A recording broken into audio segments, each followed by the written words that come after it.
Bueno, buen día a todos.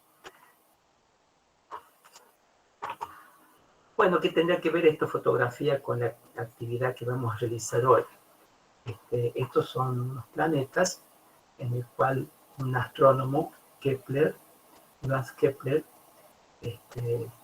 gracias a él, ¿no es cierto?, se descubrieron muchos planetas y estrellas.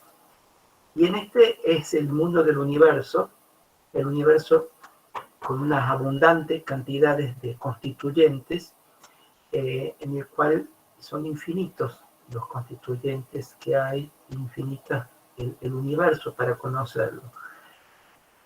También son infinitas la cantidad de moléculas que podemos conocer, quizás sí sean, diríamos, que utilicemos nosotros, el ser humano, pero que hay otras sustancias que nosotros no utilizamos que también existen. Nosotros hasta hoy nos hemos ocupado de conocer un poco más sobre unas macromoléculas constituyentes de los seres vivos, como son los carbohidratos y las grasas. Hoy nosotros vamos a ver otras moléculas, otras macromoléculas, que son las proteínas. Nosotros a esas proteínas las podemos encontrar en múltiples alimentos día a día, en unión con los glúcidos y también con los lípidos. Al inicio del siglo XIX se descubrió que los productos naturales que contenían nitrógeno eran esenciales para la vida de los animales. En el año 1839, Mulder, que él era un químico danés, nombró o acuñó como proteína a esta clase de compuestos. ¿Por qué le puso proteína? Porque proviene de una palabra griega, proteios, que significa primario, o sea que era un elemento primario para la salud. Todavía no sabían de qué se trataba, y de allí deriva el nombre de proteína. Las proteínas representan el 50% del peso seco de la mayoría de los tejidos y forman soluciones coloidales. El 16% de la masa total de la molécula es nitrógeno, y cada 6,25 gramos de proteína contiene 1 gramo de nitrógeno. Entonces repetimos, el 50% del peso seco de los tejidos es proteínas. Estamos hablando ahora de los vertebrados. Cuando vamos a ubicar de los vertebrados, donde estamos nosotros ubicados también. Esas proteínas tienen múltiples funciones, en el cual pueden ser enzimas, que son catalizadores orgánicos, que participan en múltiples reacciones de metabolismo que nosotros vamos a ver en el futuro, en esta asignatura, en un futuro próximo. Tenemos, por ejemplo, la hemoglobina, que es la responsable de transportar el oxígeno, los anticuerpos, por ejemplo, las inmunoglobulinas, para la defensa del organismo, hormonas que regulan una serie de actividades en diferentes órganos blancos, la actina y la miosina, que participan en la contracción del músculo, el colágeno, que forman fibras muy importantes para la resistencia de todas las fibras, receptores, en el cual esos receptores son moléculas que pueden reconocer ciertas sustancias. Esas proteínas están constituidas por carbono, por hidrógeno, por oxígeno, por nitrógeno y también, en menor proporción, por fósforo y por azufre. Las que predominan son las 4 primeras que nombré, que en esta figura son las que están con un círculo más grande: carbono, hidrógeno, oxígeno y nitrógeno. Y en menos contenido, el fósforo y el azufre.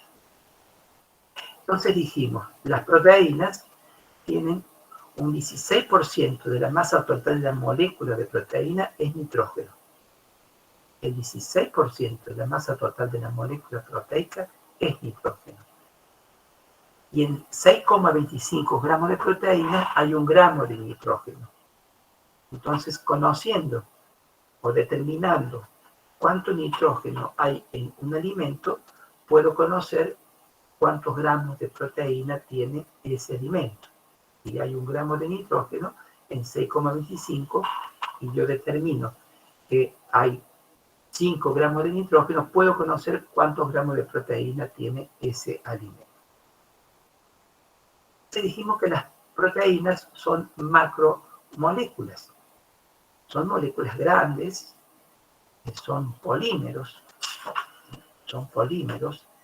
en donde hay unidades que se repiten, y esas unidades, como ustedes lo pueden ver a través de estas manos, son denominadas. ¿Ustedes saben cómo se denominan esas unidades? ¿Alguien sabe? Aminoácidos. Perfecto, son aminoácidos.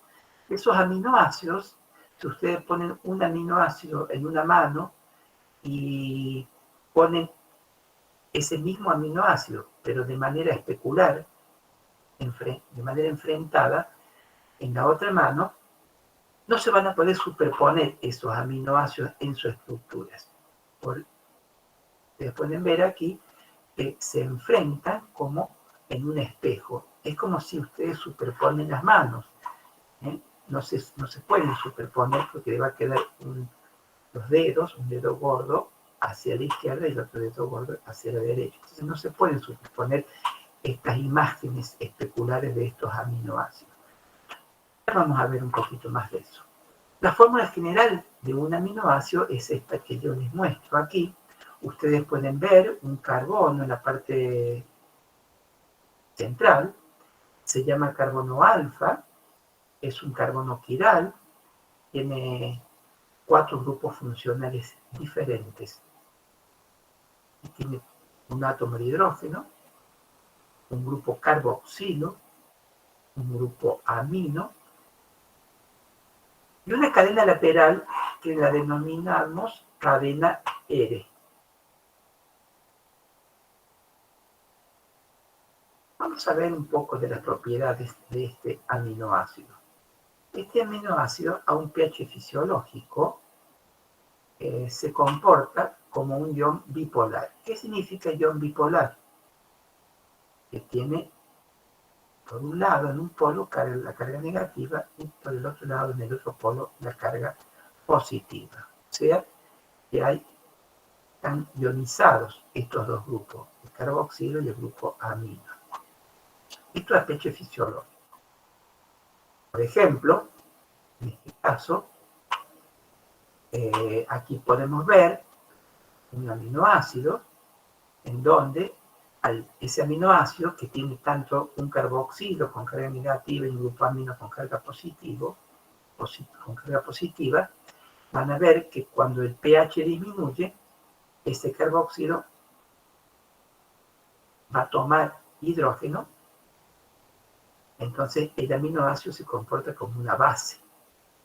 Ahora, cuando el pH aumenta, teniendo esta molécula con una carga negativa y otra positiva, cuando el pH aumenta, se hace más alcalino el medio en donde está disuelto este aminoácido, van a ver ustedes que pierde un hidrógeno, que pierde la carga positiva, por lo tanto, el aminoácido se comporta como un ácido. Cuando el aminoácido tiene igual cantidad de carga negativa que de carga positiva, estamos en el punto llamado isoeléctrico, en donde la carga de ese aminoácido es 0. Y tienen, por ejemplo, una tirosina.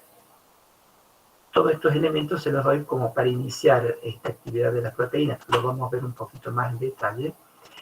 Ustedes pueden ver la tirosina, cómo se encuentra a un pH más ácido, con el protón en el carboxilo, o a un pH más alcalino, en donde ya no se encuentra ese protón, sino que se encuentra el carboxilo con la carga negativa.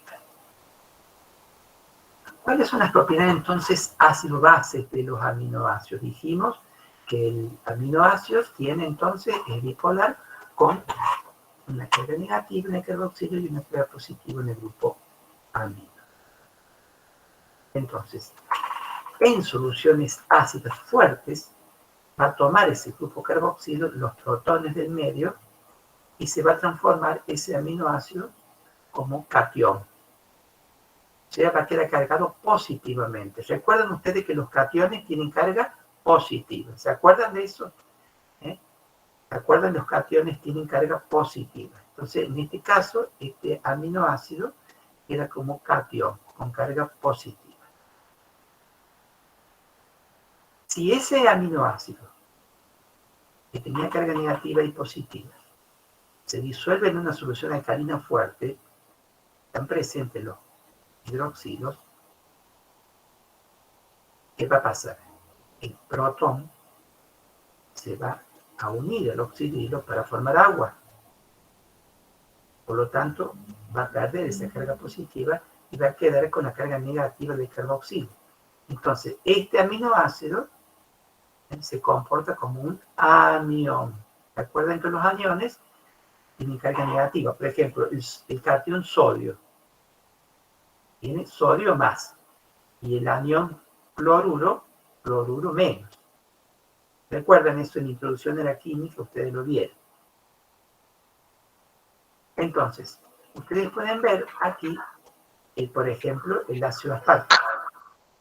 Profe, sí. Perdón, Pregunta. ¿en qué solución actuaba como catión? Cuando el aminoácido, ahí lo pueden repito, cuando el aminoácido está disuelto en solución ácida fuerte, toma los protones del medio, se pega al carboxilo que estaba cargado negativamente y queda como catión. Ok, gracias. Perfecto. Como anión cuando está en solución alcalina fuerte. Aquí tienen ejemplo el efecto del pH sobre la carga eléctrica del ácido aspartico. El ácido aspartico, cuando tiene igual cantidad de cargas positivas que negativas, en este caso es más 1, menos 1, esto se llama punto isoeléctrico, en donde la carga del aminoácido es 0. Para el caso del ácido aspartico, ¿cuándo ocurre esto? Cuando el pH del medio en donde está disuelto ese ácido aspartico es un pH de 2,9. Cuando el medio en donde está disuelto este aminoácido tiene un pH de 2,9 o 2,9, el punto isoeléctrico es 0, o sea, la carga es 0. Tiene igual cantidad de carga positiva que de negativa. En este caso, más 1, menos 1. Si a este mismo ácido aspartico acidificamos el medio, lo hacemos más ácido con respecto al pH de 2,9, lo hacemos más ácido, lo llevamos a un pH, por ejemplo, de 1, entonces va a quedar con una carga positiva. Acá no está puesta en la figura, pero el NH3 positiva. No apareció acá, se cortó aquí. Con carga positiva más 1. Sí, a partir de ese ácido aspartico que estaba en el pH 2,9, lo alcalinizamos, van a ver ustedes que el carboxilo de la cadena lateral pierde el hidrógeno y queda cargado negativamente. Queda con carga, entonces, más 1 aquí, menos 2. Más 1 menos 2, la carga neta es menos 1. Si seguimos alcalinizando, o sea, al medio donde está disuelto el ácido aspartico, se pierde ese hidrógeno del grupo amino y queda cargado con 2 cargas negativas. Queda con carga menos 2. Cada aminoácido va a ir cambiando la carga dependiendo del pH en donde está disuelto, dependiendo de sus cargas laterales, o sea, de su cadena lateral.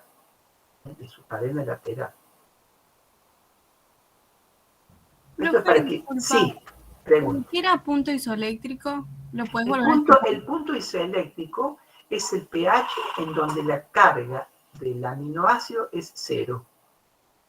Es el pH del medio en donde la carga del aminoácido es 0. Esto estamos hablando del punto isoeléctrico de un aminoácido. También una proteína tiene un punto isoeléctrico. Eso ya lo vamos a ver en un ratito. Tiene también un punto isoeléctrico, pero en vez de ser, ¿no es cierto?, una carga positiva y una negativa, vamos a tener muchas cargas positivas y muchas negativas, pero siempre la carga va a ser 0. Va a tener igual cantidad de cargas positivas que de cargas negativas. Gracias. Entonces veamos un poquito de la estereoquímica. Este tema nosotros lo vamos a ver ahora, pero ustedes ya lo vieron cuando yo expliqué los glúcidos. Cuando yo les expliqué de gliceraldehído, se acuerdan que hablamos de isomería. Bueno, es muy similar el comportamiento de la forma de la configuración L y D de los aminoácidos. El aminoácido dijimos que tiene un centro quiral, el carbono, con sus 4 grupos funcionales diferentes, y eso permite que en el espacio adopte esta forma, el carbono en un centro de un tetraedro regular. Ustedes pueden ver un tetraedro con una base con el carbono en el centro. Esta configuración, en donde tiene el grupo amino hacia la izquierda, se llama configuración L. Mientras que cuando el grupo amino está hacia la derecha, la configuración es D. Ustedes pueden ver este tetraedro regular de la configuración L es una imagen especular de la configuración D. O sea, se está reflejando como si fuera un espejo. ¿Y esto cómo se sabe? Esa configuración L y D, porque también, como lo vimos en los glúcidos, se usa un polarímetro, esta diapositiva ya les mostré, para poder ver hacia dónde desvía la luz polarizada esas soluciones L o D. En cuántos grados la desvía la luz polarizada. Recuerden ustedes que la luz tiene varias ondas de vibración en diferentes direcciones, pero el polarizador, a través de un prisma de Nichols, se puede elegir una vibración, solamente una de las vibraciones de esa luz. Esto se llama luz polarizada, y esa luz polarizada atraviesa una solución en donde está disuelto ese aminoácido. Entonces, el observador va a observar aquí adelante hacia dónde desvió la luz polarizada, hacia la izquierda o hacia la derecha. Entonces voy a decir de la serie DL o de la serie D. Entonces, los aminoácidos presentan isomería óptica. Presentan isometría óptica y la configuración L no se puede superponer con la configuración D, como tampoco se podría superponer esta mano con esta mano si la pusiéramos, digamos, una arriba de la otra. De la misma manera, esta configuración L no se puede superponer en el espacio con la configuración D. La L, recuerden que desvía la luz polarizada, significa que desvía la luz polarizada hacia la izquierda y la configuración D hacia la derecha. Las proteínas de los seres vivos, ¿cuáles son el tipo de aminoácidos en el cual contiene? ¿De qué tipo de configuración? ¿La L o la D? Bueno, las proteínas de los seres vivos contienen los aminoácidos de la configuración L. No contiene aminoácidos de la configuración D. Vamos a ver entonces ahora cómo se clasifican y las características de los aminoácidos. Como ustedes pueden ver en esta diapositiva, hay un aminoácido, el más simple, que se llama glicina o glicocola. En este aminoácido tiene carbono tiene hidrógeno, está en rojo, otro hidrógeno, amino y carboxilo. Bueno, en este caso, la glicina no puede presentar, en este caso, el tipo de isomería. Para que se presente isomería tienen que ser los 4 grupos funcionales diferentes. Pero es el más simple, se puede decir glicina o glicocola, y están también las siglas GLI y G. Son las formas en que se pueden encontrar en la bibliografía. ¿Cuál es el otro aminoácido alifático neutro, con cadena no polar? Es la alanina. La alanina tiene una cadena lateral, un metilo que está en rojo, y esa cadena es no polar. O sea, estos compuestos no son aromáticos, son alifáticos, son neutros, no tienen cadena polar. Aquí ustedes pueden ver otros, como la valina, que tiene esta cadena lateral, tiene 3 carbonos con sus hidrógenos, o la leucina,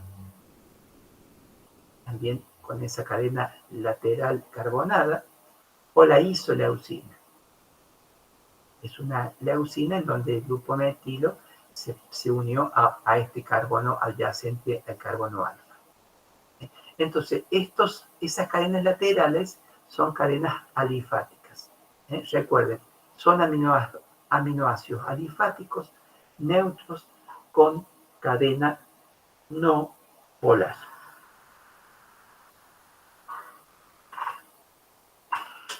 Hay otros aminoácidos que son aminoácidos alifáticos neutros, pero que tienen una cadena polar no ionizable. O sea, no se pueden separar el hidrógeno de aquí. Por eso se dice no ionizable. Ustedes pueden ver aquí la serina, que tiene un metilo en donde tiene unido un grupo oxidrilo, y la treonina tiene una cadena carbonada de 2 carbonos, también tiene unido un grupo oxidrilo. Ese grupo oxidrilo, tanto en serina como en treonino, le otorga el carácter polar, pero no es ionizable. Existen también los aminoácidos neutros aromáticos. Ustedes recordarán, en la alanina tenía un grupo metilo, la cadena lateral. Bueno, uno de los hidrógenos se pierde, pero se une este grupo bencénico, y este grupo bencénico le da la característica de un aminoácido aromático.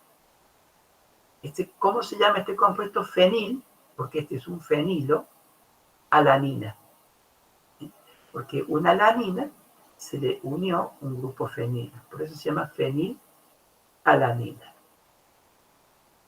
Al lado, ustedes pueden ver la tirosina, en donde ese grupo fenilo tiene un grupo oxidrilo. Un grupo oxidrilo. Ese grupo oxidrilo, hidroxilo, se llama hidroxilo fenólico, le da cierta polaridad, a esa molécula. Por encima de un pH de 10, si este aminoácido tirosina está disuelto en una solución y cuyo pH es más de 10, se va a liberar un protón y va a adquirir una carga negativa. Después tienen ustedes el otro aminoácido, que es un triptofano, y a esta alanina originaria pierde un hidrógeno y se le une este núcleo heterocíclico que se llama núcleo heterocíclico indol, grupo heterocíclico indol, se llama ese aminoácido triptofano. Tanto la fenilalanina como el triptofano La fenilalanina, que tiene el grupo bencénico, como el triptofano, que tiene este núcleo heterocíclico indol, son marcadamente hidrófobos, esos aminoácidos. No así la tirosina, que le da polaridad ese oxidilo. Profe, perdón, Sí, ¿cuál es el núcleo heterocíclico indol? ¿Cuál de los dos que están ahí? acá, en el triptofano. Ah, bien, bien. ¿Lo ven ahí? Dice núcleo heterocíclico Sí. indol. Es este núcleo que está aquí abajo en el triptofano. Bien, bien. Bien. Otro grupo de aminoácidos son aquellos que tienen grupos sulfidrilos. Son aminoácidos con azufre. Este es el grupo sulfidrilo, SH. Entonces, ustedes pueden ver que siempre parten de una alanina en donde el hidrógeno, en este caso, en vez de ser, digamos, reemplazado como en el caso anterior con un grupo, con un fenol, se le reemplazó con un grupo sulfidrilo. ¿Cómo se llama este aminoácido? Se llama cisteína. Se llama cisteína. Y al lado tienen el otro aminoácido, que es la metionina. Tienen carbono, hidrógeno. Ese sulfidilo que tenía pierde el hidrógeno y se le une otro metilo. Se llama metionina.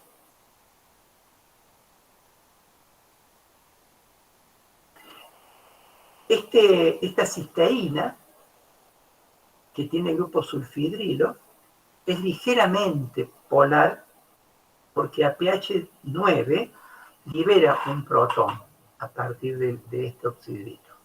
Es ligeramente polar. No así la metionina. La metionina no es polar, es apolar.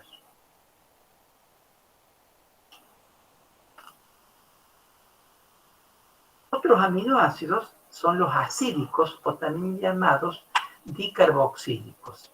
Si ustedes pueden ver en esta molécula del ácido aspartico, partimos siempre, era la alanina, pero en un hidrógeno se reemplazó por un grupo carboxilo. Entonces ahora va a tener, ¿cuántos grupos carboxilo el ácido aspartico? Tiene dos. Dos grupos carboxílicos tiene. Por eso se llama dicarboxílico. Y el ácido glutámico también va a tener dos grupos carboxílicos, simplemente que tiene un metilo más en su cadena lateral. Esa es la diferencia entre el ácido aspartico y el ácido glutámico.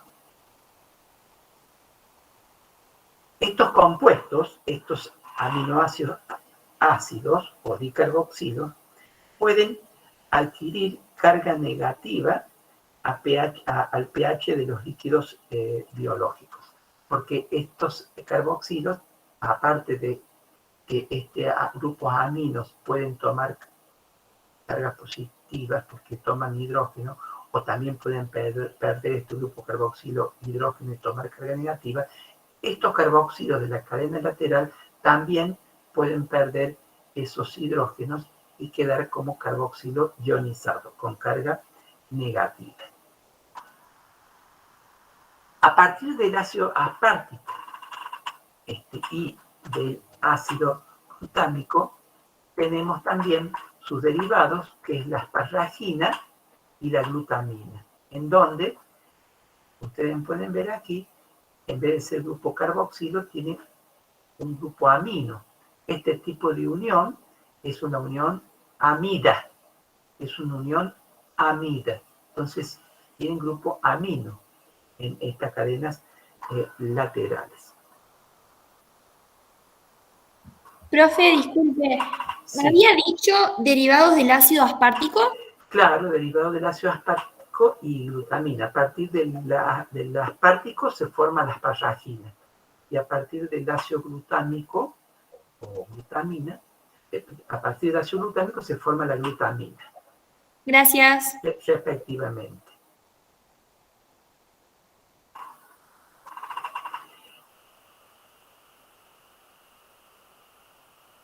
Otros aminoácidos son los aminoácidos básicos, ustedes pueden ver aquí la lisina, que tiene una cadena carbonada larga, está en rojo, y en el último carbono, en este correspondería al carbono 6, tiene un grupo amino. Por eso se llama aminoácidos básicos. Aminoácidos básicos, y en este caso, en la arginina, tiene un grupo que se llama guanidina, que está constituido por este grupo amino, o tiene un carbono unido con grupo amino y un grupo amino con doble ligadura. Esto se llama guanidina.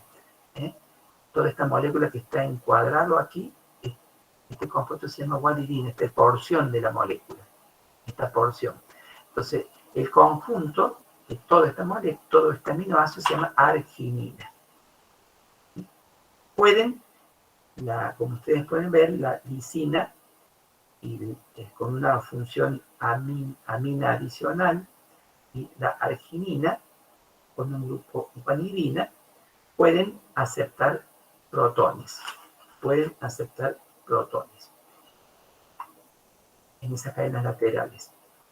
Otro de los aminoácidos básicos tiene la histidina. En este caso, esa cadena lateral se cicliza y se forma este núcleo que se llama núcleo heterocíclico, se llama imidazol, este núcleo. Se llama imidazol.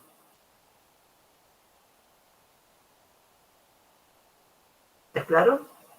Se llama histidina. Todos estos aminoácidos básicos son fuertemente polares. Todos estos aminoácidos son fuertemente polares. Ustedes pueden ver aquí la prolina, este aminoácido. Son aminoácidos diferentes de su conformación, como lo que vieron recién, porque se forma este ciclo.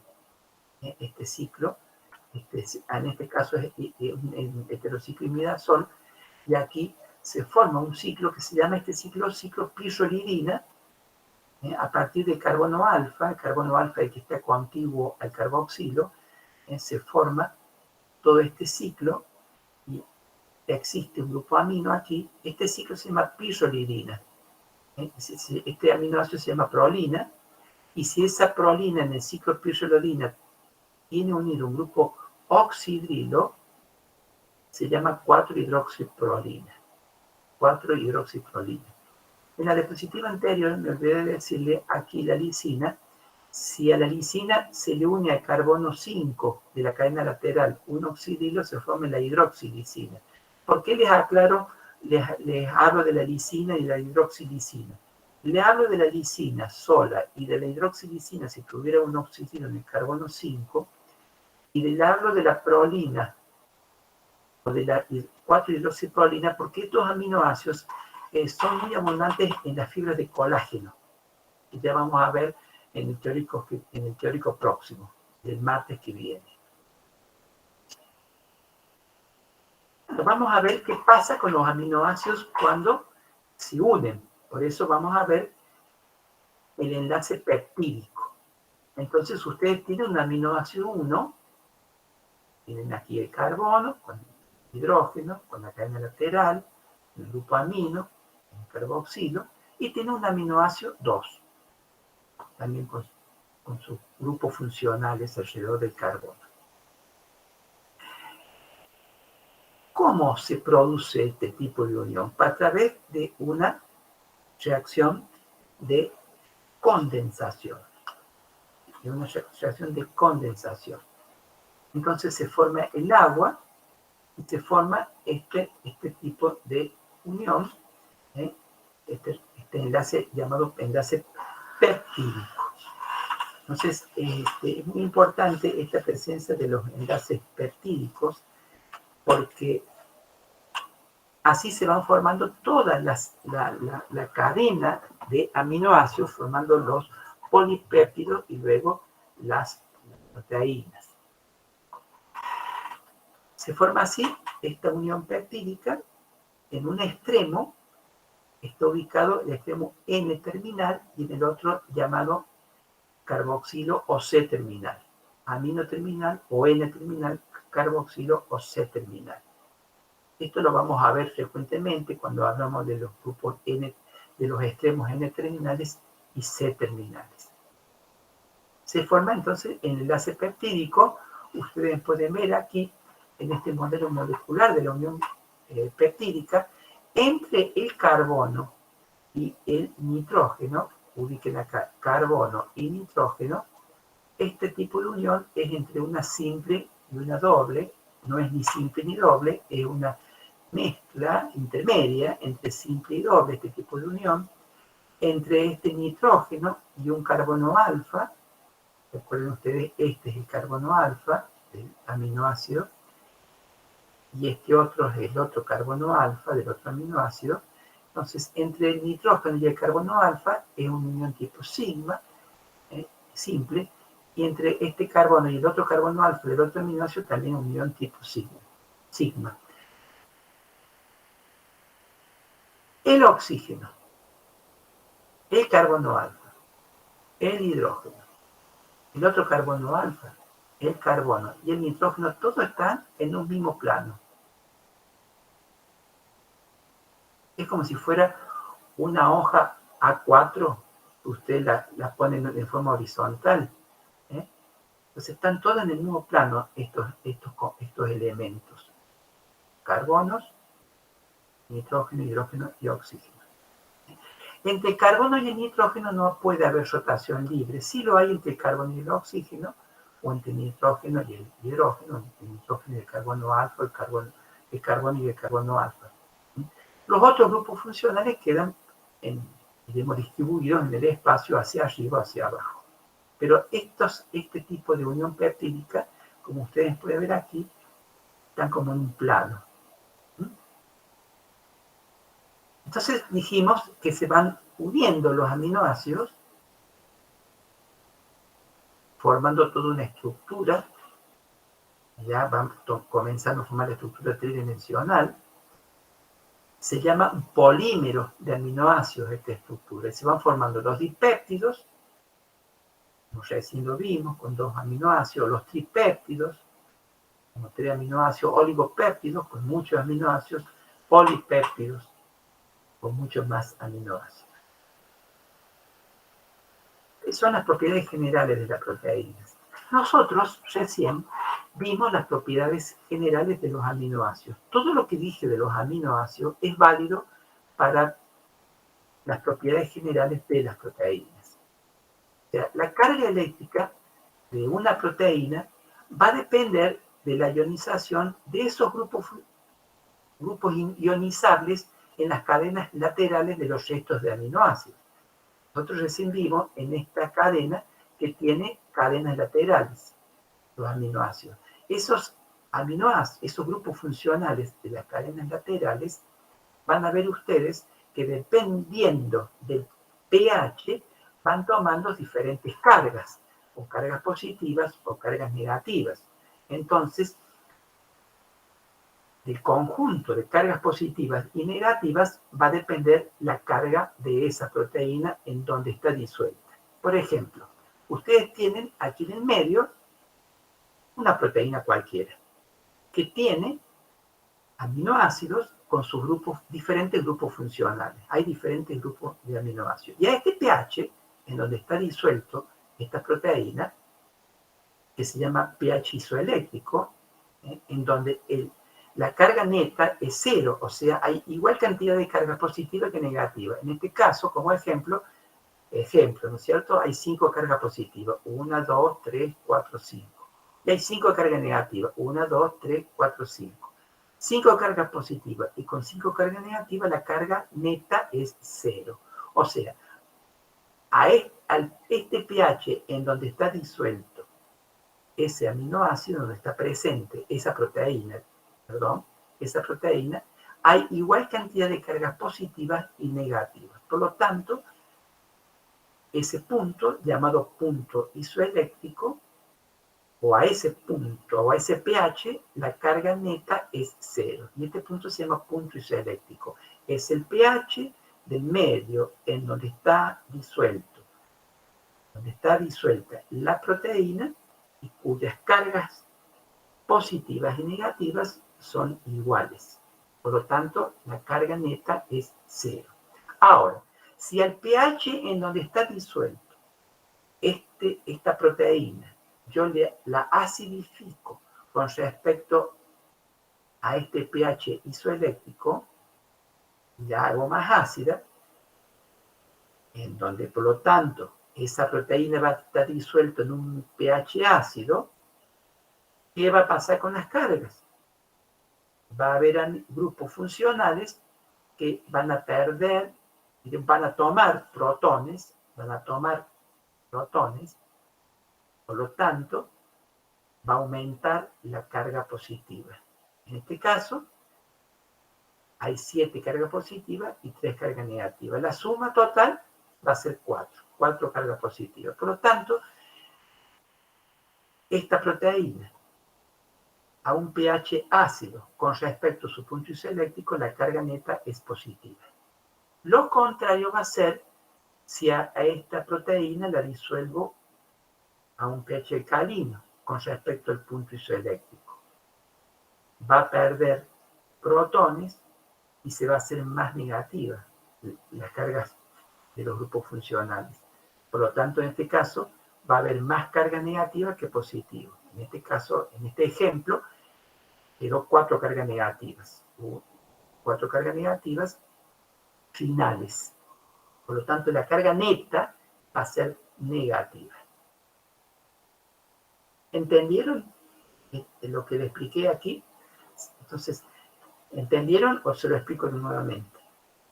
Profe, ¿el punto isoeléctrico varía en cada proteína?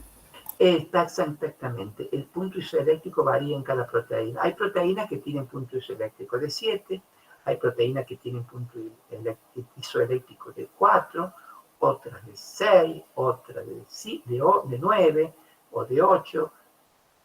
Cada proteína tiene un punto isoeléctrico. Gracias a ese punto isoeléctrico se pueden separar las proteínas. Hay formas de separar las proteínas. Porque precipitan ese pH. Bien, entonces, ¿cómo se pueden separar las proteínas? Yo les puse aquí un ejemplo nada más, porque no es el tema para hablar en este momento de separación de proteínas, porque es un tema bastante interesante, pero bueno, no es el objetivo en este momento de hablar de separación de proteínas, pero simplemente lo que les quiero decir que gracias a la presencia de esos grupos funcionales que pueden tomar o ceder protones, se pueden separar las proteínas. En este caso es una electroforesis que se puede, teniendo por ejemplo una cuba de electroforesis, un recipiente, en donde en este recipiente se le coloca un sistema buffer con un pH determinado. Y ese líquido o ese buffer, digamos, está sumergido un papel, un acetato, en donde permite que se ponga en contacto el cátodo con el ánodo. Se hace una corriente eléctrica en donde hay una transmisión de corriente eléctrica. Si ustedes colocan en la parte del medio una muestra de una cantidad de proteínas, de una muestra biológica que tiene proteínas, y quieren separar proteínas a este pH de este buffer, de este tampón, cuando se conecta la corriente eléctrica, va a permitir que va a haber componentes que tienen carga positiva a este pH y van a migrar hacia el cátodo, buscando la carga positiva al cátodo que tiene carga negativa. Y va a haber componentes proteicos que a este pH tienen carga negativa. Entonces, ¿qué va a hacer esos componentes proteicos con carga negativa? Se va a dirigir buscando al ánodo que tiene carga positiva.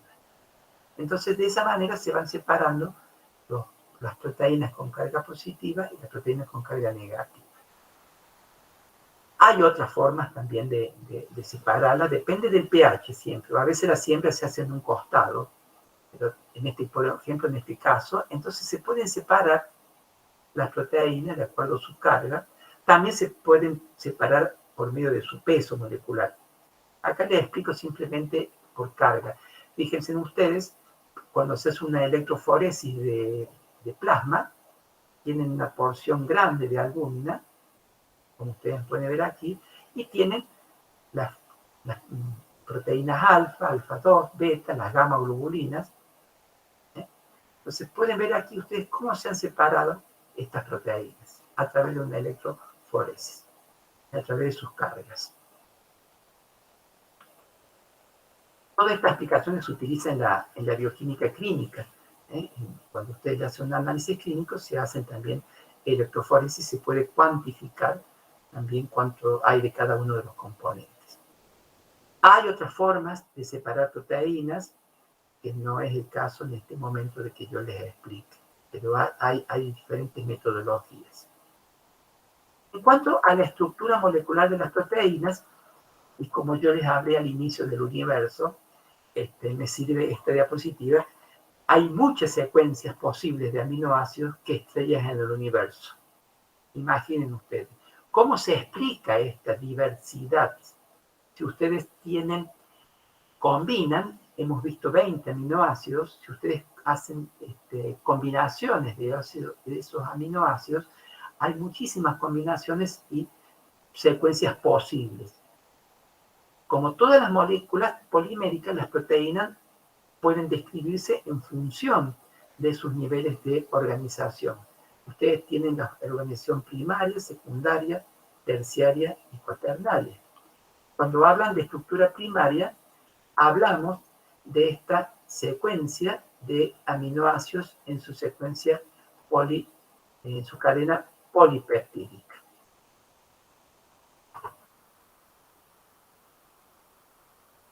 Vean ustedes, un aminoácido, serina, se une con la glicina, cisteína, alanina, glicina. Se forma una secuencia de aminoácidos. Entonces, cuando hablamos de estructura primaria, hablamos de un ordenamiento. Este ordenamiento está dado por el gen que codifica, digamos, para la proteína que se va a formar, el gen de la célula. Entonces el gen dice que primero se tiene que unir serina, luego glicina, cisteína, alanina, glicina. Hay un ordenamiento. De esta manera se tienen que unir los aminoácidos. Y no solamente el ordenamiento, tienen un nombre. Tienen un nombre. En este caso es serina. En este caso, por ejemplo, en este caso del hexapéptido, se llama seril, termina en il, aspartil, pirosil, lisil, alanil, cisteína. El último aminoácido, en donde está ubicado el carbono terminal, el C terminal, tiene el nombre del aminoácido. Si hubiera terminado en alanina, sería lisilalanina. En este caso terminó en cisteína, se llama seril aspartil, pirosil, lisil, alanil, cisteína. Cuando se unen estos aminoácidos, ya no se les llama aminoácidos, se llaman restos aminoacídicos. Restos aminoacídicos. Si ustedes lo hidrolizan, se reconstituye el aminoácido. Las posibilidades teóricas de los polipéptidos son ilimitadas. Para una proteína que tiene una cantidad de n residuos de aminoácidos, hay 20 a la n secuencias posibles. Si ustedes tienen, por ejemplo, pueden hacer el cálculo. Si una proteína, o vamos a hablar de más que una proteína, de un péptido chico, un péptido pequeño, tiene un péptido que tienen 10 residuos o 10 aminoácidos, como el que vimos recién, aquí.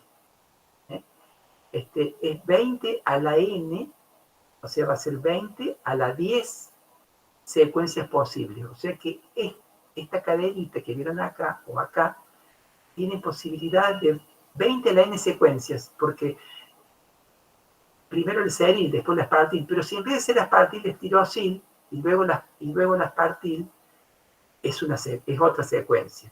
Pero si en vez de ser seril, aspartil, tirosil, es seril, aspartil, lisil, y luego viene el tirosil, es otra secuencia posible. O sea, hacen las diferentes combinaciones de la ubicación de estos restos aminoácidos, y hay 20 a la n secuencias posibles. Imaginen ustedes para una cadena polipeptídica de 100 residuos, o sea, de 100 residuos aminoácidos.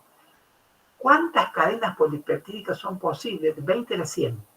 Eso equivale a 1,27 por 10 a la 130. Son 1,27 por 130 ceros. ¿Right? O sea, imaginen la cantidad de cadenas polipeptídicas posibles teniendo la cadena polipeptídica 100 residuos aminoácidos. ¿Me entienden lo que les quiero decir? Es como si ustedes estuvieran sentados en una fila de sillas, cada uno con su nombre, pero en un momento se levantan y comienzan a ubicarse en otra silla, en otro asiento. Y son diferentes posibilidades de filas, ¿cierto? O sea, de cadenas que se pueden formar. Lo mismo ocurre con la cadena polipeptídica. ¿Entendieron lo que les quiero decir? Sí, profe, se entiende. Perfecto. Pero los polipéptidos reales están limitados en su tamaño y composición. Ustedes pueden decir, es ilimitado, pero son limitados en su tamaño y composición. La gran mayoría de los polipéptidos tiene entre 100 y 1000 residuos, o sea, entre 100 y 1000 residuos aminoácidos. Ustedes pueden ver aquí, por ejemplo, la estructura primaria de una insulina. Una insulina de la vaca. Tienen ustedes aquí una cadena A, tienen 1, 2, 3, 4, 5, 6, etc. 21 aminoácidos.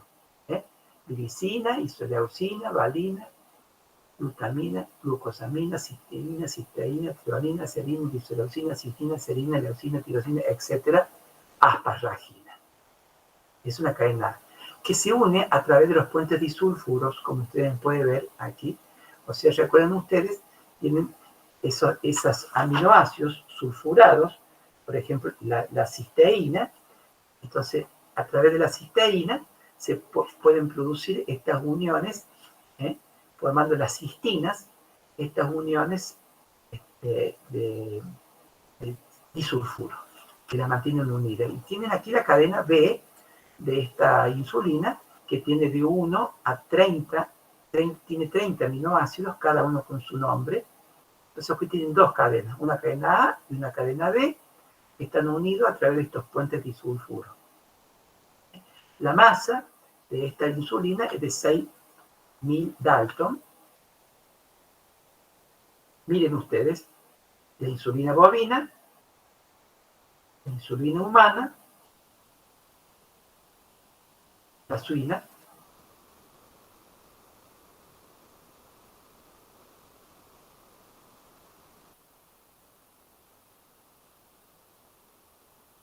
son muy parecidas estas insulinas.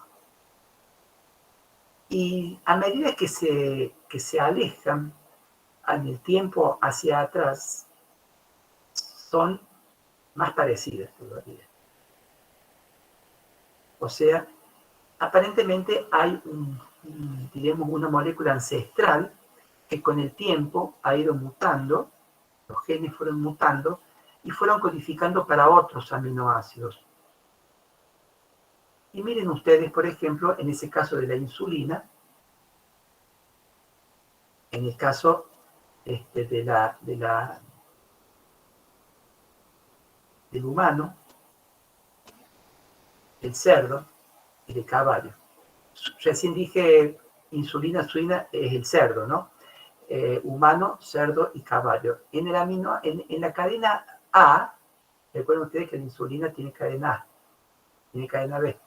En la cadena A de la insulina, el aminoácido 8 tiene treonina, treonina y treonina.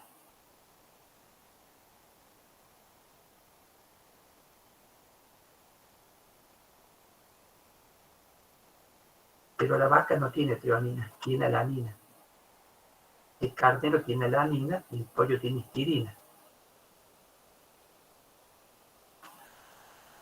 En el caso de la cadena A, en el aminoácido 9, la vaca, el humano y el cerdo tiene serina, serina y serina.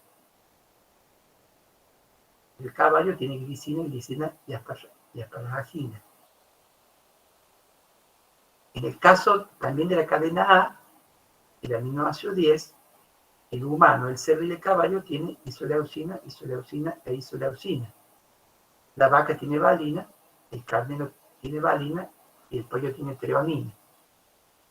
Y en el caso de la cadena B de la insulina, en el aminoácido 30, el humano tiene treonina, mientras que todos los otros animales tienen alanina.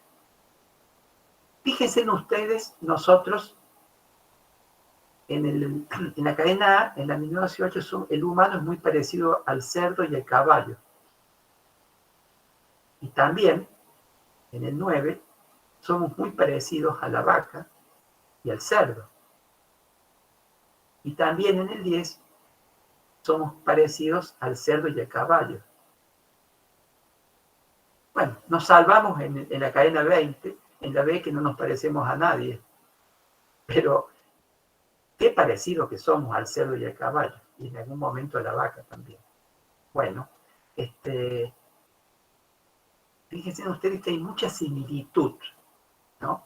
Hay mucha similitud en algunos aminoácidos.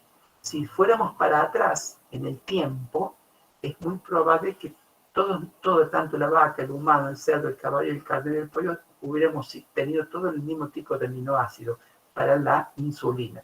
Porque la insulina, tanto en la vaca como en el humano, como en los otros animales, tiene la misma función, pero tienen algunas diferencias y algunas similitudes en aminoácidos.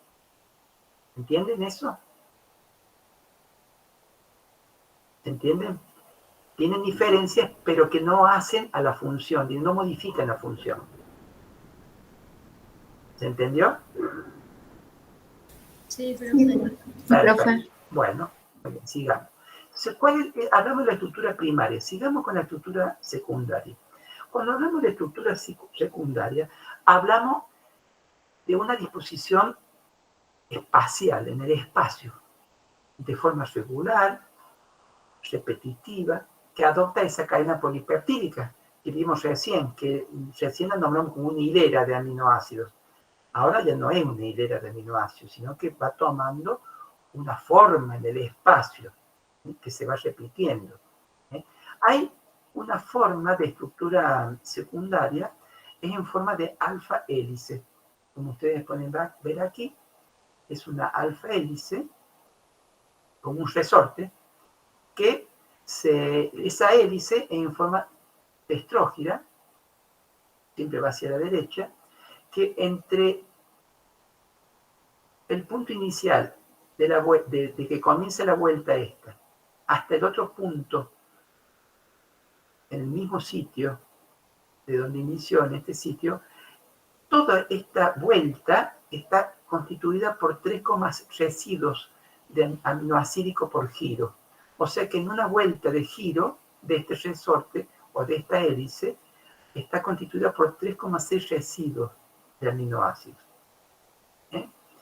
Y este enlace, como ustedes pueden ver acá, los puntitos que pueden ver aquí, entre el oxígeno del carboxilo y el grupo hidrógeno del grupo amino, se forma el puente hidrógeno. De esta manera se mantiene esta hélice de esta forma, mantenida por enlaces de hidrógeno. Este es el puente hidrógeno. Ustedes pueden ver aquí el grupo amino que tenía un hidrógeno y el carboxilo, ahora que tiene un oxidilo, se forma el puente hidrógeno. De esta forma se mantiene esa estructura. Está claro eso, ¿no es cierto? Ustedes pueden ver, entonces, esta estructura de alfa hélice mantenida por puente hidrógeno. La mantiene de esa manera, de forma estable. Otra forma de estructura secundaria son las hojas beta, son enlaces de hidrógeno.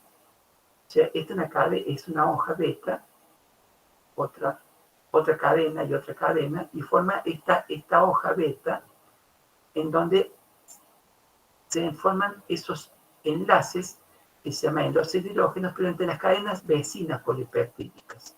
Y se forma esa hoja beta. Miren ustedes aquí una hoja beta paralela. Tienen ustedes la cadena polipeptídica, se forma esa hoja beta con 3 cadenas, por ejemplo, varias cadenas polipeptídicas. Se continúa, se ubica otra hoja beta al lado, otra hoja beta al lado. Esto se llama hojas beta paralelas, porque son varias de estas que se ubican de forma paralela en la estructura de la proteína. En este caso, las cadenas se extienden siempre en la misma dirección, del N terminal al C terminal. Ustedes en esta diapositiva les muestro otra hoja beta, pero son antiparalelas. Por ejemplo, comienza la cadena polipeptídica, por aquí, se forma la hoja beta, en esta dirección, hacia abajo, se forma otra hoja beta, dirección N terminal a C terminal, es contraria a esta celeste. Nuevamente sigue la cadena polipeptídica y se forma la otra hoja beta desde el grupo N terminal al C terminal, pero tiene diferencia. Tiene una dirección diferente o un sentido diferente a esta azul. Entonces, las cadenas vecinas se dirigen en direcciones opuestas. Por eso se llama hoja beta antiparalelas. Cuando hablamos de estructura terciaria, hablamos de la arquitectura tridimensional completa de un polipéptido. ¿Cómo se determina esa estructura de la proteína? Se puede determinar a través de un sistema de cristalografía por difracción de rayos X o por resonancia magnética. Eso permite que tengamos un banco de datos de proteínas. Por ejemplo, la lactato deshidrogenasa. La lactato deshidrogenasa está constituida por 6 hebras betas paralelas alternadas por forma de alfa hélice. Ustedes pueden ver aquí que hay formas hélice, lo que está en rojo, y lo que está en verde, que son flechas, son la hoja beta. Pero también ven ustedes unas formas verdes, que en este caso son verdes, que se mueven al azar. Esas conformaciones son conformaciones llamadas al azar. Y eso permite que esta cadena polipeptídica se pueda doblar. Eso permite que se pueda doblar esta cadena polipéptica a través de estas formas al azar. Entonces, en el caso de la lactato deshidrogenasa, la estructura terciaria está constituida por 6 hebras beta paralelas alternadas por alfa hélice. Otra enzima, otra proteína, que en este caso es una enzima, es la triosa fosfato isomerasa. Está constituida por 8 pares de hebras beta alternadas y hélices también. Miren la hélice en verde y tienen las hebras beta. Eso es a nivel de ejemplificación, simplemente. Este es un fragmento que se llama fragmento FAP de inmunoglobulina humana. Esto lo vamos a ver la clase que viene. Vamos a hablar un poquito del concepto de fragmento FAP. Aquí pueden ver ustedes que este fragmento tiene hojas beta también, beta antiparalelas. Una va por un lado y la otra va por el otro lado. La mioglobina, miren ustedes cómo está constituida la hemoglobina. En este caso son alfa hélices con formas al azar. La ubiquitina también hélice y las formas beta, las láminas beta, la proteína G. Seguramente ustedes ya en biología han escuchado hablar de la proteína G. Miren todas las cadenas alfa con las hojas betas. ¿Cuáles son las fuerzas responsables del mantenimiento de esta estructura terciaria? Una de las fuerzas son las fuerzas de atracción, me falta la D aquí. La fuerza de atracción o repulsión electrostática, en donde hay los grupos carboxilo con carga negativa y los grupos amino con carga positiva. Eso permite que se puedan atraer o rechazar. Si son cargas opuestas, se pueden atraer, y si son cargas iguales, se repelen o rechazan. Después tienen otra fuerza, que son los puentes hidrógenos, que permiten la unión en toda esta estructura, permite entonces la unión a través de estas fuerzas de atracción o repulsión electrostática, puentes hidrógenos, puentes disulfuro, que nosotros recién ya les hablé de los puentes disulfuro, por ejemplo, entre la cisteína, se pueden ver los puentes de estos puentes disulfuro, en esta cadena polipeptídica que tienen aquí, y un puente disulfuro. Pueden ver también las interacciones hidrofóbicas, en donde lo hidrofóbico se une entre sí, interacciones hidrofóbicas. En este caso, lo hidrofóbico queda hacia adentro y lo hidrofílico hacia afuera. También otra de las fuerzas son las fuerzas de Van der Waals, en donde la nube de cada átomo sufre una serie de fluctuaciones que generan asimetrías en la distribución de cargas eléctricas. Entonces se van generando los dipolos transitorios en esas nubes de átomos. Eso se llama fuerzas de Van der Waals, que también intervienen en toda esta estructura, en el mantenimiento de esta estructura terciaria. Hay otra estructura que es la estructura cuaternaria. Cuando hablamos de estructura cuaternaria, hablamos de la disposición espacial de las subunidades. ¿Cuántas subunidades? 2 o más cadenas polipeptídicas. Por ejemplo, la hemoglobina. En este caso, la hemoglobina, molécula en la cual vamos a hablar el próximo teórico, yo se las presento. Aquí está la hemoglobina con las subunidades alfa 1 y 2 y beta 1 y 2, que está en amarillito, en azul, con los grupos hemo que está en rojo. Ustedes pueden ver aquí que hay 4 globinas, son 4 proteínas, 4 cadenas polipeptídicas, diríamos. 4 cadenas polipeptídicas, que forman la hemoglobina, una proteína. El ribosoma, aquí en este caso, pueden ver el ribosoma con sus 2 conformaciones. ¿Cuáles son las fuerzas responsables del mantenimiento de las estructuras cuaternarias? Las mismas que hablamos recién para la estructura terciaria. Los puentes disulfuro, los puentes hidrógenos, la interacción iónica o electrostática, la fuerza de Van der Waals, la interacción hidrofóbica. Las mismas estructuras que mantienen la estructura terciaria, mantienen estas estructuras cuaternarias que les mostré aquí como ejemplos. Entonces, viendo en un pantallazo general en esta diapositiva, hablamos primero de una estructura primaria, en donde vemos la secuencia de aminoácidos, una estructura secundaria, cuando hablamos de la hoja plegada beta o la alfa hélice, en donde actúa, diremos, la secuencia de aminoácidos mantenida por enlaces de hidrógeno.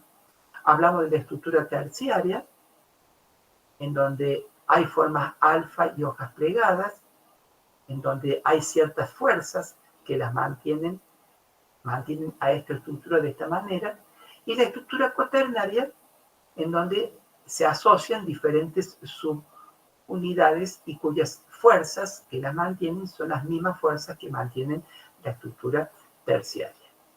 ¿Les quedó claro esto, este concepto? Sí, profe. Sí, profe. Bueno, lo mismo aquí. En cuanto, esto es lo mismo, en cuanto a las proteínas, diríamos, están los huevos aquí, y que muchas veces hacemos huevo frito. ¿Y por qué ocurrió esto? Esto lo vemos en casa, porque se alteró el equilibrio de las fuerzas débiles no enlazantes que mantenían la conformación nativa. Este huevo frito, lamentablemente, vamos a tener que comerlo porque no vamos a poder regenerar el huevo en su estado original o en su estado nativo. La estructura nativa no la podemos, en este caso, regenerar o regresar a la conformación nativa. Entonces, las proteínas pueden desnaturalizarse.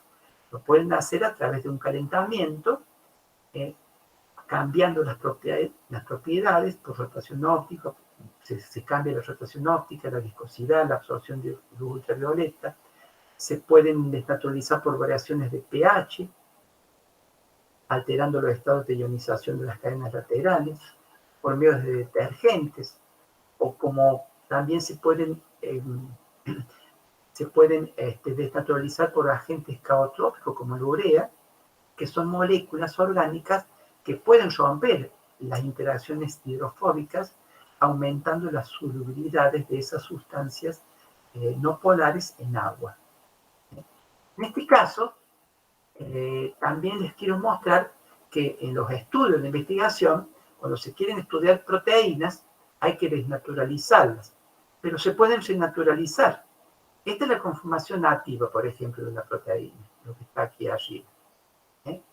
Si ustedes en el laboratorio de investigación se la puede desnaturalizar utilizando urea y mercaptotanol a cierta temperatura, a ciertas concentraciones, se puede reconstituir esa cadena polipeptídica, porque se le rompieron las uniones, y luego de hacer los estudios y poder conocer cuáles son los constituyentes aminoácidos, también se pueden eliminar la urea y el mercaptotanol y se puede regenerar la forma activa.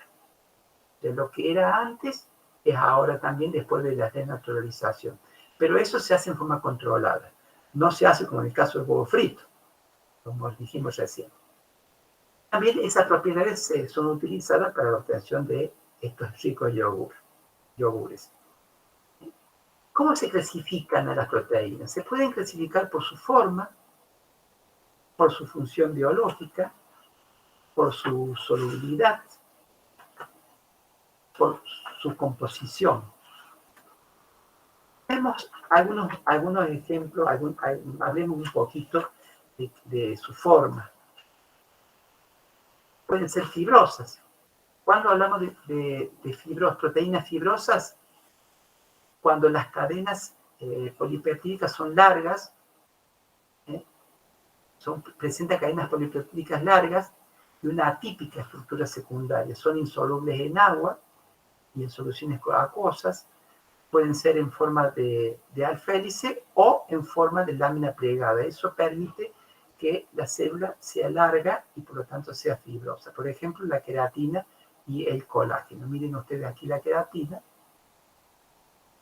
alfa, es una espiral enrollada, pero por más que ustedes vean aquí, esta conformación es larga, es fibrosa. Eso permite que, gracias a eso,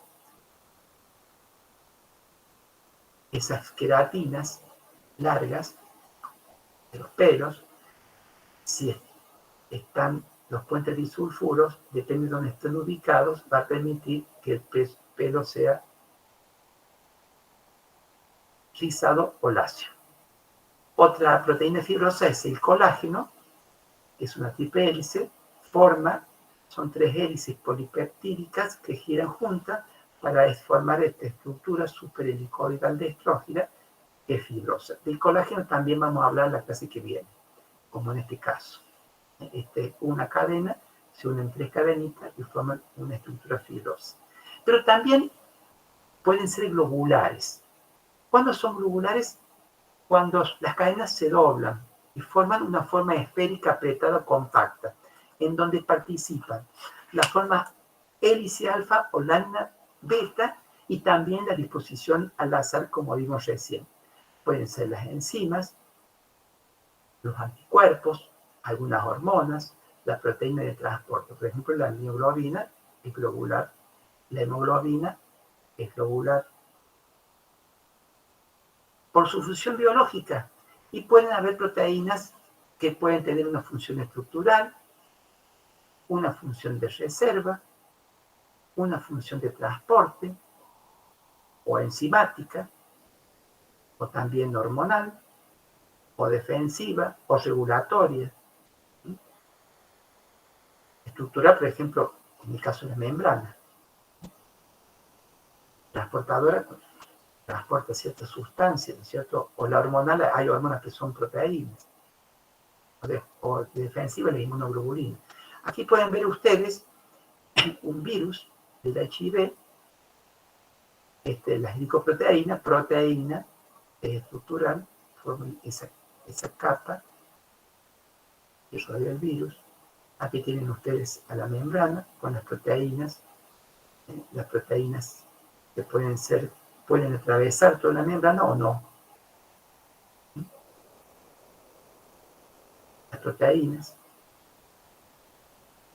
pueden formar las proteínas los microtúbulos. Cuando se produce la división celular, se forman los microtúbulos, en donde desaparecen y aparecen, donde se pegan las proteínas o se despegan, forman los microtúbulos del haz cromatídico, en los que se separen las cromátidas, del uso mitótico, se forman los microtúbulos.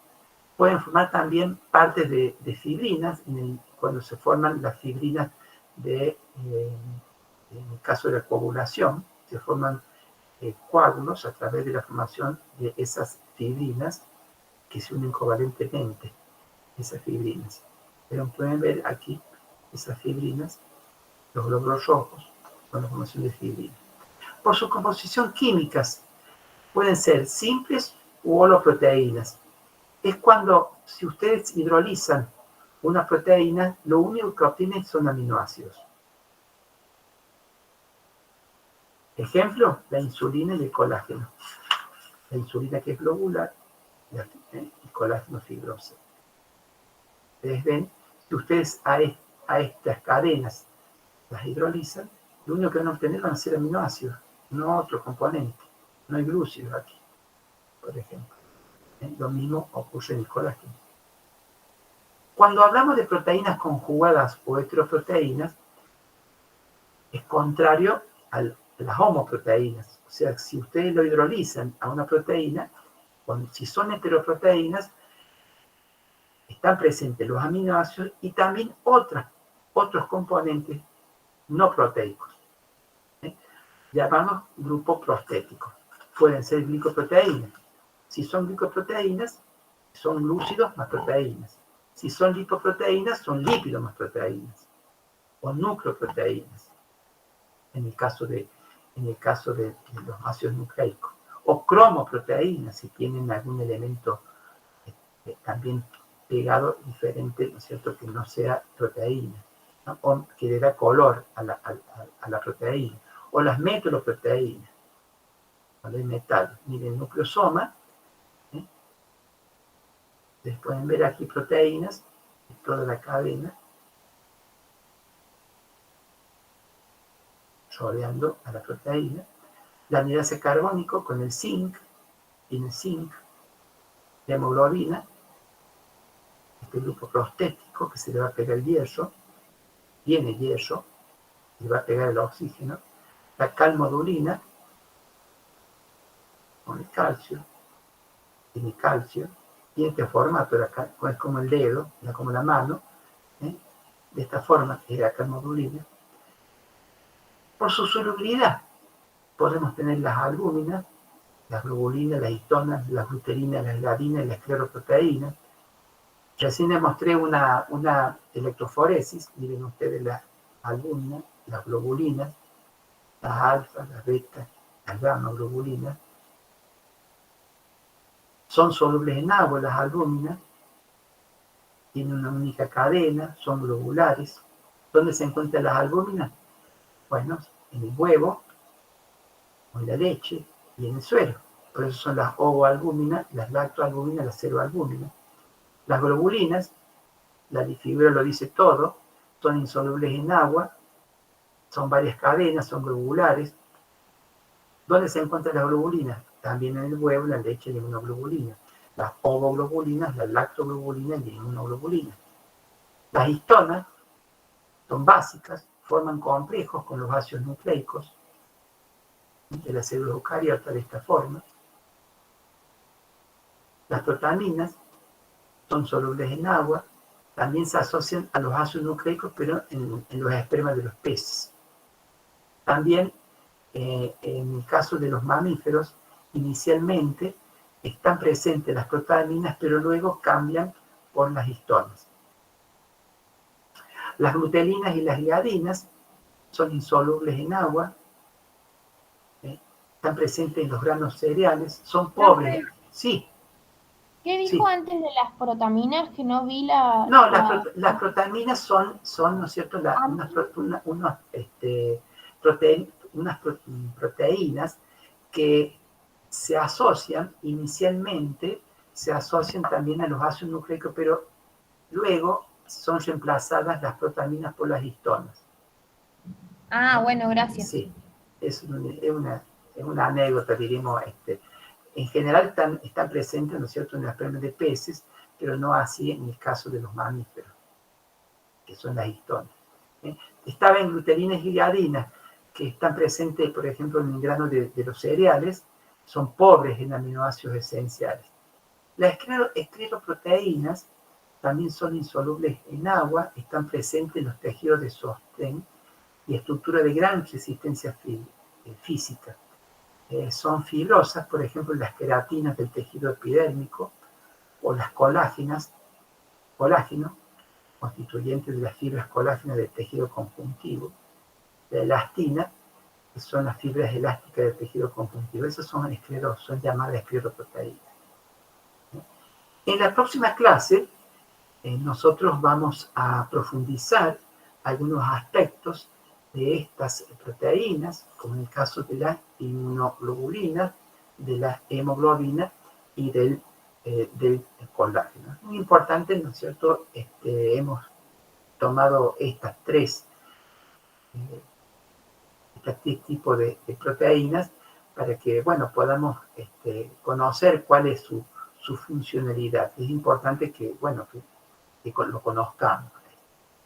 Bueno, yo, ¿no es cierto?, les agradezco la atención. Espero que no haya sido tan pesada la clase. Es un tema bastante largo, que por ahí es muy repetitivo en algunos aspectos, porque, bueno, cuando hablamos de proteínas tenemos que partir de aminoácidos y luego todo lo que se refleja en el aminoácido se refleja a la molécula proteica en general. Así que, bueno, muchas gracias y, bueno, espero que no tienen alguna pregunta. Profe, una consulta. ¿Es importante que sepamos todos los aminoácidos, tipo las estructuras? Sí, es importante que sepan las estructuras de los aminoácidos, porque también se puede hacer una pregunta: ¿qué pasa si un aminoácido se une con otro aminoácido? ¿Cuál es la carga negativa o positiva de ese dipéptido o tripéptido? Si ustedes se han fijado en el teórico, prácticamente los aminoácidos, la única diferencia que hay es en la cadena lateral. Porque la lamina es, digamos, a partir de la lamina se le modifica el hidrógeno, se reemplaza por un grupo funcional y, bueno, cambia el nombre, y es muy importante que sí tienen que aprender los nombres de todos los aminoácidos. Claro, esa era mi pregunta. Si teníamos que aprenderlos, por ejemplo, prolina y ahí todo. Sí, tienen que aprenderlos, sí. Gracias. Sí. Ahí me preguntaron cuándo suben el teórico lo subí anoche, a última hora, el teórico del martes. Está subido ya en la página virtual. en el aula virtual al teórico de lípidos.